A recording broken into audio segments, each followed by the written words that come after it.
Hey, what's up, people? Lots going on. Basically regapped everything on the 69 Camaro SS, aka the 2004 Dynacorn Camaro SS.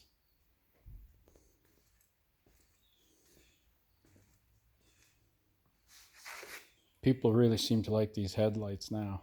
I don't know. They just look really weird to me. But it's a good looking car. Everything works. Hood opens and closes. Gaps are so. As good as we're going to get them without repainting the whole car.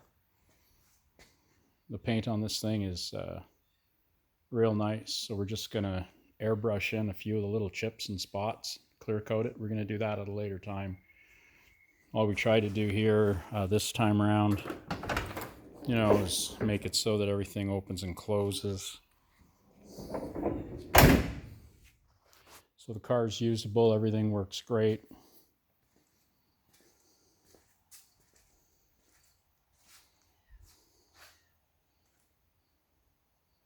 Yeah, it's a pretty neat car. A little bit of trim here that was badly glued or something. I'll tell the owner how to fix that, and he can do that.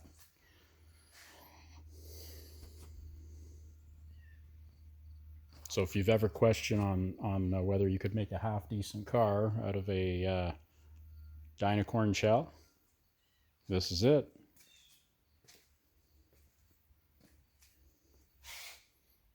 You can thank Autometer for all the gauges over there, and year one for pretty much the rest of the interior.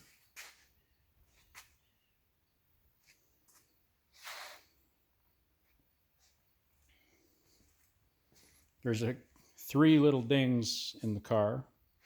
That's in the entirety of the whole car. I've got a paintless dent guy. He's going to come do that for us too at some point this winter, and this will be in storage at the owner's house, which isn't too far away from me. So I don't know, if he doesn't mind, I might actually go out there and shoot a video of some of that being done. That might be fun.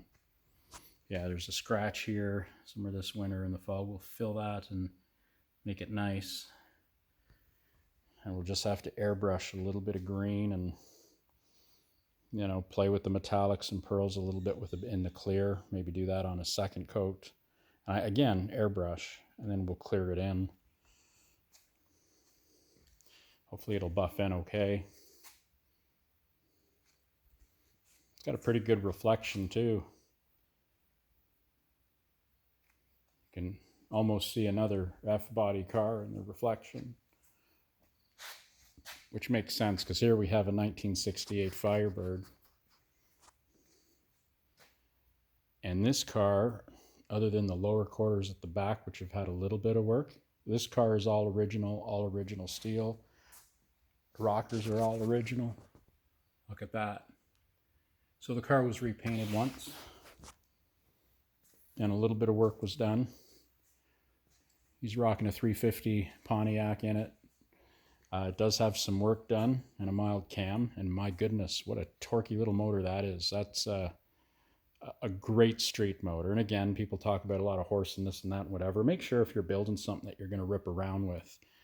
You don't want, say, 400 or 500 horse at 7,000 RPM, because you're not going to be ripping it like that out on the street, right? But say you're doing 50, 60, 70 kilometers an hour, so 30, 40, 50 miles an hour, somewhere, whatever, right? When you hammer down, you want this thing to just have enough torque to drop a gear and go, right? Again, you're going to be running in 3,000, 4,000 RPM. Pontiac, Buick Olds, they do some really torquey motors, and although they're a little expensive to build, most of them just need a mild cam job to wake them up.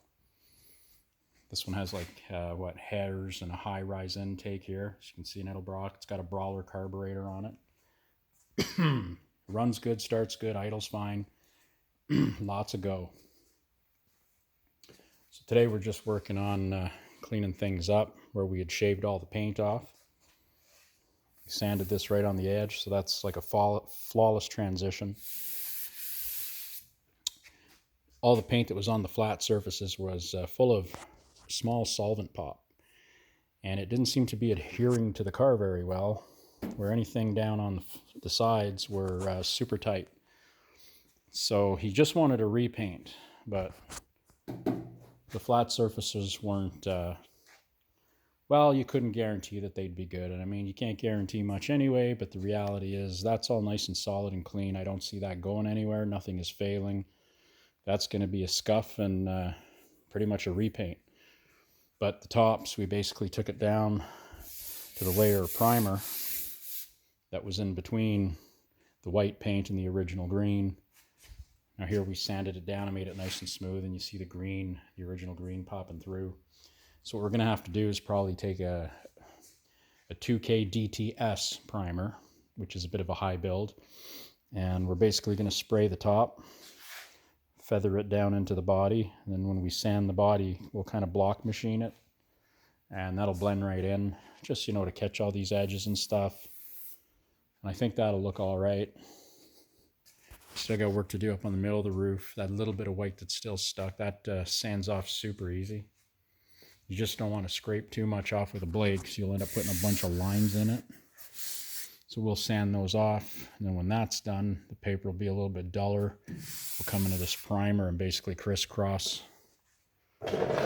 Sand it with the DA with crisscross, and we'll do it a little rough, right, with 80, because that way it'll all go flat, which is what we want, and pretty much all that old primer will come off. But that's okay, because we're going to put our primer on and then block it before paint. You know, make these all nice and clean and what have you.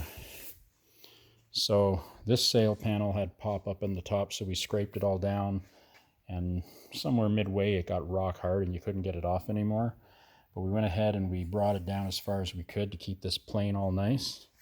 And what I did then is I put a little bit of filler here, because when you try to block this into the paint, I got to do a bit of work right here. Yeah, right here, and actually that's it. Right here there's a bit of a spot there. But the paint is harder than the primer underneath, so when you're trying to feather it, you can, but you got to use, like, say a 220 on a DA, where by hand, like, it's just not going to work out. So what I did is I left a line right down in here. We put a little bit of filler in it and then swooped it up in. Used one of these. It's a tubular, you know, round Durablock. And basically, paper's funny because I just took a piece of, I don't know if it's 80 or 180, but either way, you can see how I just cut it in half, put it on, and then cut this to make it tight so we could kind of bring it up. You don't try to do the whole shape at once. You actually hit it like everything else on a bit of an angle like so. Bit of an angle like so, and you concentrate on getting that edge nice to where you can almost see through the filler into the white. And then you come up here and you kind of crisscross and go the other way. You work down.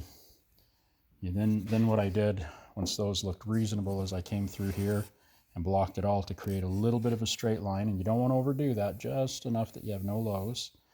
And then you work it up and down again from the top and bottom until you get it right. And if you don't get it right, no worries.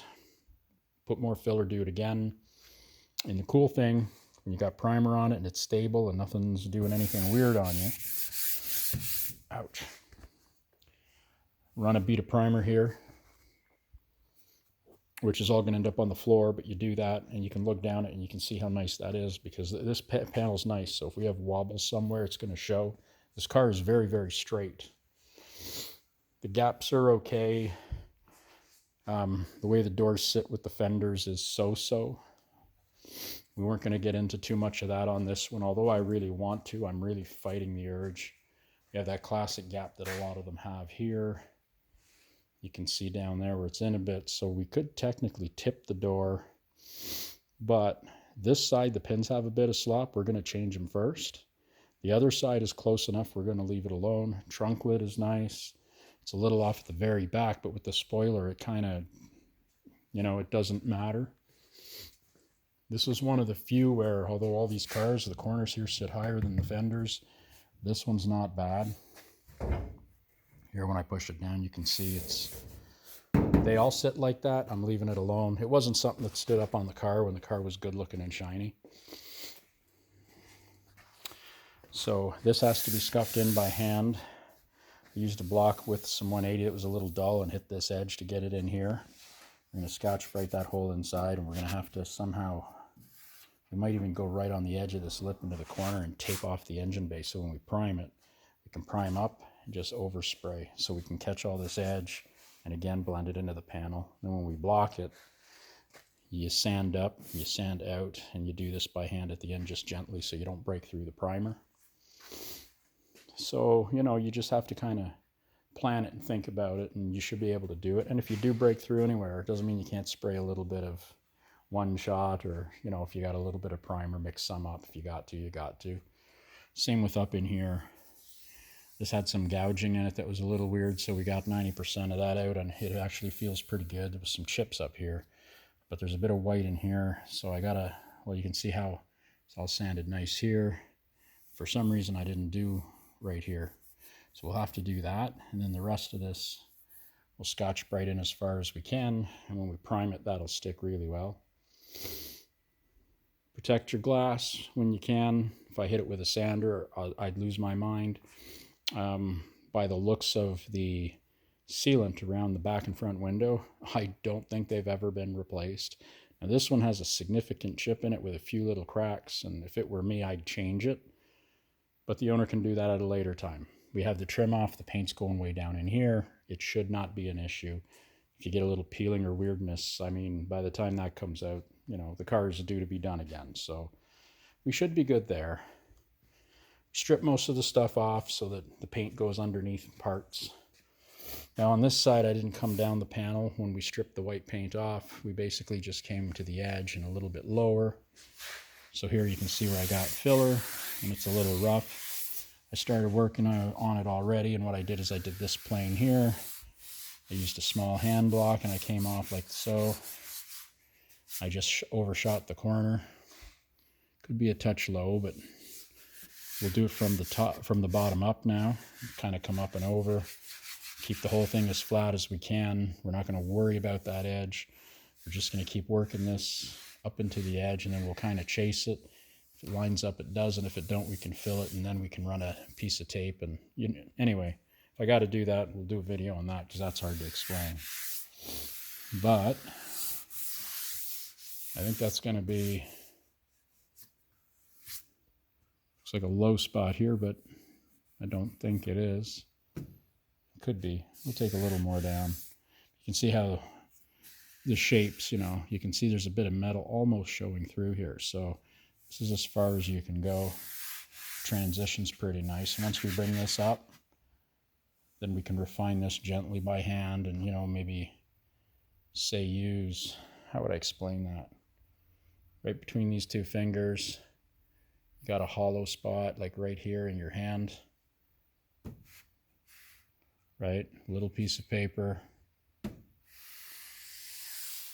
nice and gentle like so, and it'll come right off. The moment it looks good, then you block this a little bit more, just in case you did, you know, anything over the edge. You don't want like little ghost marks down here, little waves. Here we had some crazy peeling paint under the spoiler, and nothing was bad, just we had to fill it out. We're going to sand it. They'd use some kind of white goop when they put the spoiler on. And here's where you had those little Pontiac lettering. They just had goop in there. So we cleaned that off and we filled it. We're just going to sand that so it's nice when we paint it. I mean, just because it's under a spoiler doesn't have to mean it looks like a mess. And we had to put a bit of filler anyway, so why not just do it all? That corner was totally okay. Still got that guy to do down in here, whatever's going on. Little bit of paint off down there. Probably gonna have to take the paint off here. I have a feeling these are soft. People tend not to sand them real well, so we'll sand it well. Basically, grab a 2x4 or a chunk of board, put it in behind, hold it with the trunk open, and then just sand this off. Right? It's not, but you know, people are afraid to move things, and you just gotta kind of stop and go, well, it ain't solid, so be gentle, or maybe put something behind it to make it solid. Either way, this car's coming along real nice. And don't get me wrong, I wasn't knocking anyone for doing what happened on the back. That little bit of failure back there, I mean, this is like a 20, maybe more year-old paint job, so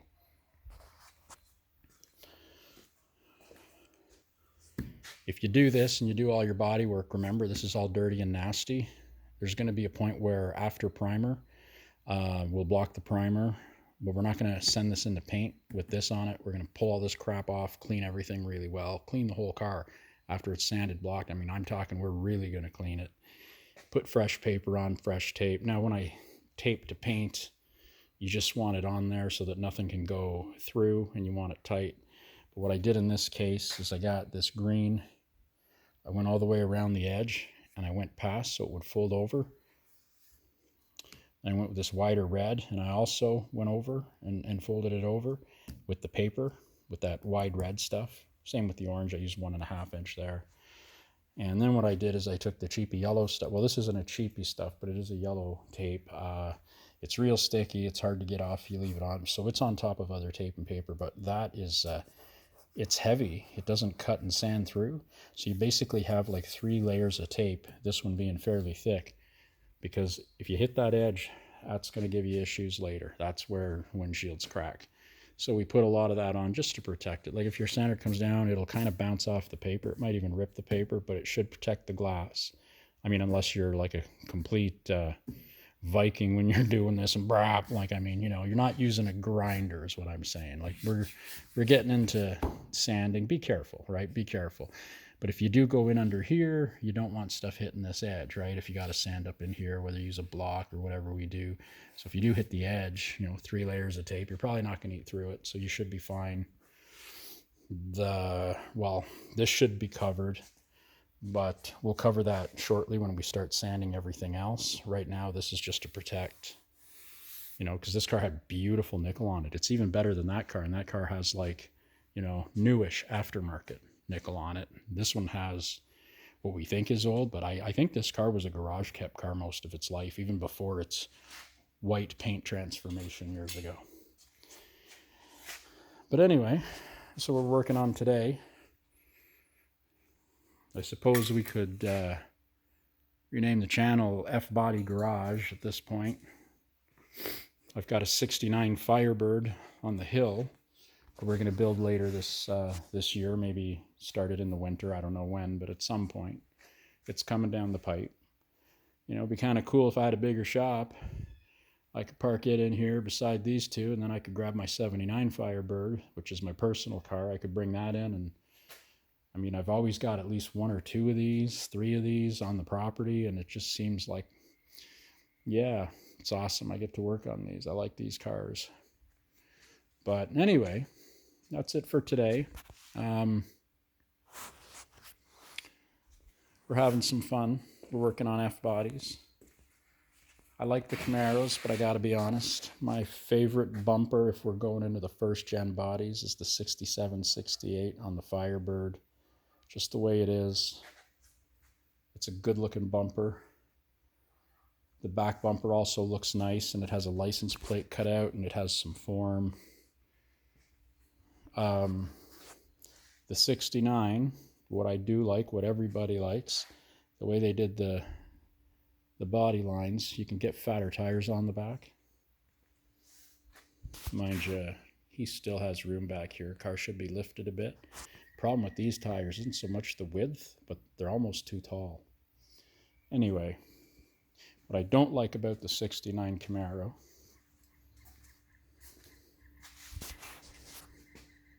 it's just flat. The bumper looks super wide and flat. Looks like a piece of pipe. Look at how wide that is. And I'm not saying it's necessarily a bad thing, but the other ones are flat-ish. There's a little bit of a round, but they got a shape in the bumper and a whole middle that drops down, and they look kind of good.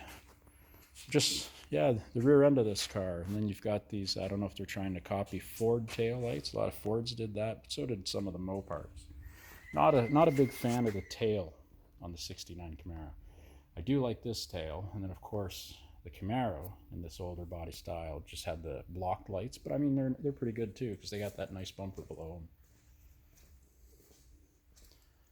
Let's take a little walk.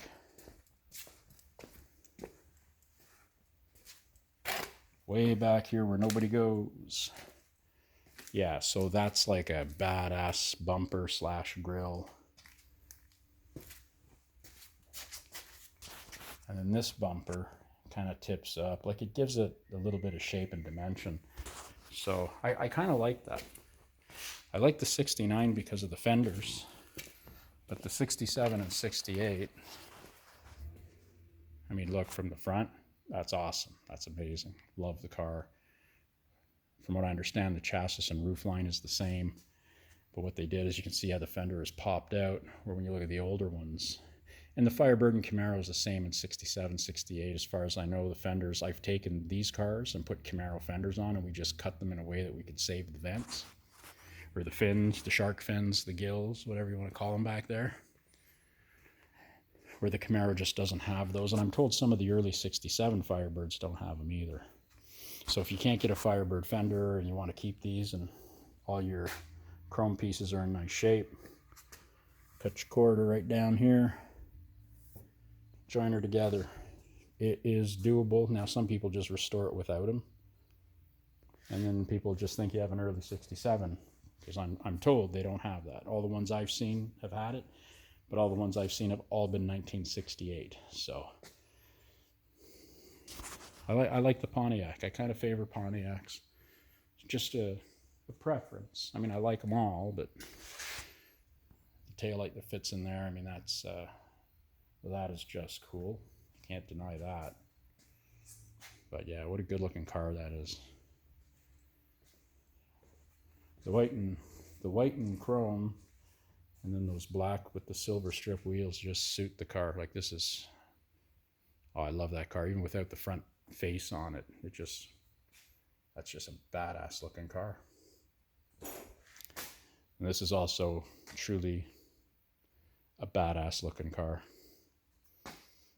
100%, well, all the body panels, 100% Dynacorn, including the shell.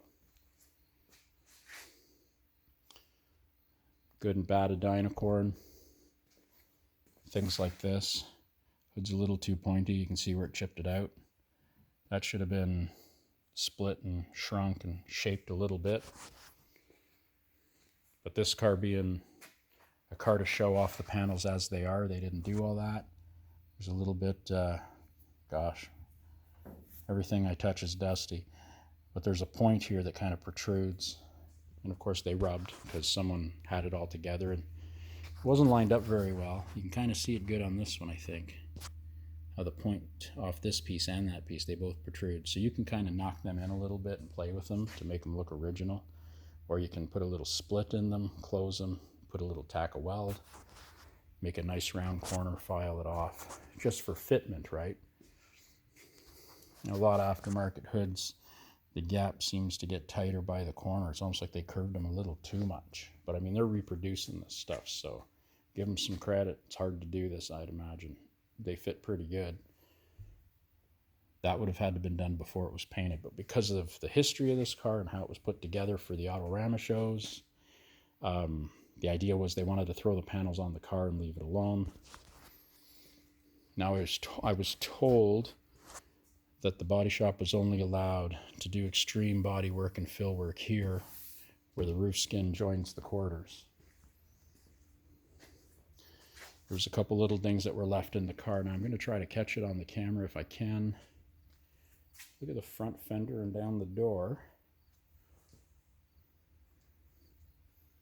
Maybe if I make the camera a little bigger. I'm going to try to catch the light and you'll see little,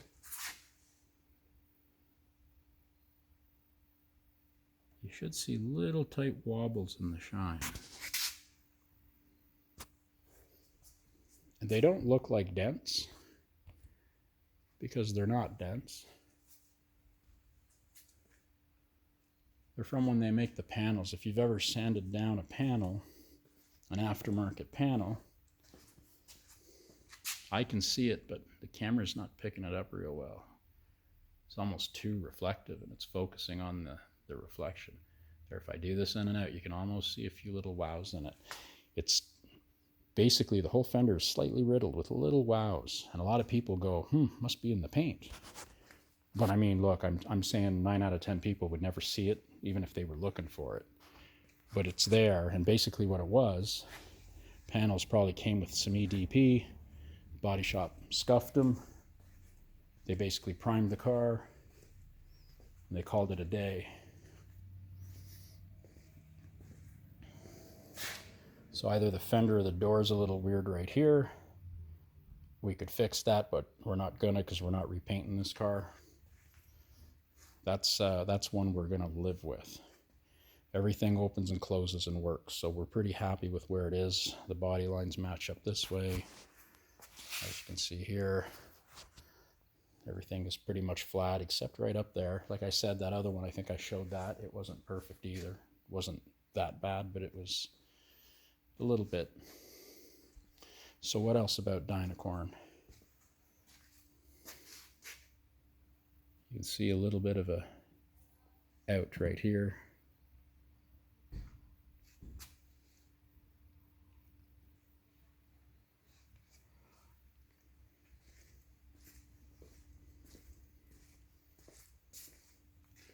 Now this side doesn't have it at all back here. If I go across, the other one's bent outward here a little bit. This one is bent outward right here a little bit.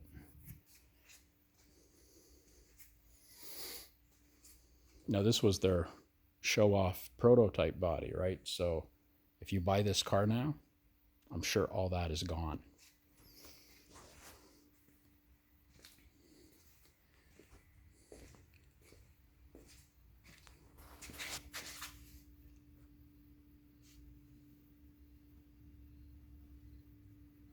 This kind of is on a nice little angle, and you can see at one time there's a chip there where that touched, but that was just somebody putting it on. I don't think it touched after it was adjusted, but all these trunk lids look pretty square like that, so I'm going to say the Dynacorn trunk lid is fine. Right here, this should be 90'd in, and I wouldn't doubt when they make this now, they pinch that tighter. And I'm sure if you buy it now, it's fine. This side has that same angle, but it's not quite as harsh. So it has more clearance, but you can see how, you know, that shouldn't, they're a little bit rounder, but that could have been body worked ahead of time. So you could solve that before paint. So I guess what I'm saying is when you're doing a car like this, and what's nice is when you're building a car, even though that's a year off, it's and a model off, it's close enough in all the right places. You should be able to see what you can do or what you should do. And I know if you're building something at home, it's probably hard to go look at another car and do yours. But I mean, you know, if you were building this car, now the Camaros come with the doors and the trunk lid and they claim they're preset. Okay. I'd probably move them because I'm super picky. You've got the little wobble right here where it bends out. You catch it in the sun, they're not quite perfect. They should almost be filled and smoothened out just a bit so that it flows. They're almost like a little bit harsh. And again, I'm being real picky. Like, if we're going to call this a daily driver, this is a spectacular daily driver. Great for weekend car shows, parades, fairs, and cars and coffee. And look, this is a car that went to a bunch of Autoramas and a few other shows. That's what this car was built for. So even though I'm showing you all these imperfections, the whole idea of this car was for Dynacorn to promote, look what we can do with aftermarkets. And I mean, is there some flaws? Sure, but I mean, I'm pretty impressed. This car's brand new underneath. I mean, I don't care how well you restore them. It's hard to get that. Hard to get it to look like that. It's literally just black paint underneath. So that's pretty cool. But yeah, should say by Dynacorn, and a little tag with year one maybe. But pretty cool car. It's all done as far as we're doing it. The owner's going to throw the wipers on and a few little things and finish it off at home. Everything works as it should, opens and closes. The gaps are good enough. Nothing's going to rub, nothing's going to touch. Sitting outside in the sun, it looks fabulous. A little bit of the door there's a little bit out from the fender. If that's the worst we got to live with, that's pretty good. And the owner's going to take care of this here. He didn't quite tighten the bolts that hold this on tight. So it is a little bit tipped up. So he's going to slide that forward and snug that up. But he's going to take care of that. So when we do the paintless dent thing on this, I'll try to go to that and do a video, because that'll be fun to watch. And mind you, even the way it is, that car's pretty awesome. So we're taking this to a show Saturday. Maybe I'll do some video and see what kind of response we get, because it's a pretty good looking car. And I mean, after they did the promotional and stuff, it got driven around a little bit. But because the fitment was bad and things were chipping, he kind of lost interest. He pulled the powertrain out for another project, and this just sat in the garage until I said, "What are you doing, man? You've got the first Dynacorn Camaro for 1969 to come into Canada sitting in your garage with no guts." So we threw a powertrain in it. Took an afternoon because, you know, Chevy, it was easy, small block, and it was set up for it already. So we threw that together, and then he brought it out and we realigned everything. And he looked at me yesterday or the day before and he says, "Oh, cool, thank you. I can drive this, right?" I'm like, "Absolutely, you can drive this. This is like beautiful." Anyway, so that's all we've done there. Nice thing with this guy, it also gets driven. That's it for our, I guess, our dual F-body video. Anyway, have a good day. Cheers.